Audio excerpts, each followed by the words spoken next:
Tak dobrý deň, rád by som demonstroval svoj projekt do IMP a konkrétne zadanie svetelná tabuľa.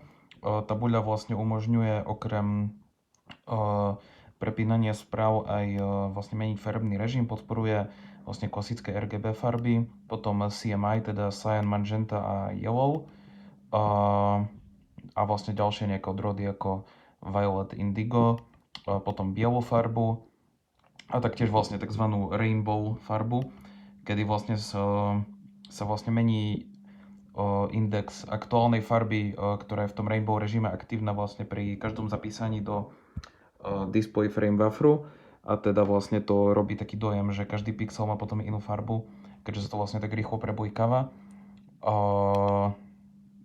Ďalej vlastne samozrejme umožňuje akože nejak proste switchovať medzi správami.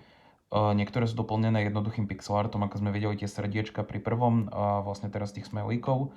Umožňuje vlastne meniť rýchlosť správy, vlastne to tlačidlo SV3 to znižuje pri dosiahnutí vlastne najpomalšej rýchlosti, čo je už možno teraz, tak ešte nie. Vlastne pri tom ako keby pretečení sa to zase dá na tú najväčšiu rýchlosť a potom vlastne sa to zase znižuje. Ďalej môžeme meniť intenzitu svitu, opäť sa to znižuje a vlastne pri dosiahnutí toho najnižšieho to potom ako keby zase pretečie na tú stovku. Ako môžeme vlastne vidieť, teraz to je pri tom najvyššom. A vlastne potom ešte tu máme nejaké ďalšie správy. Vlastne tu môžeme tiež vidieť asi nejaký jednoduchý pixel art, no tieto hodinky.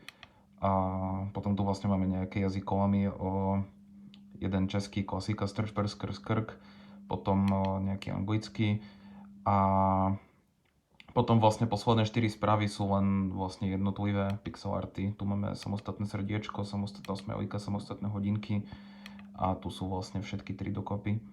A to je za mňa asi všetko. Ďakujem za pozornosť.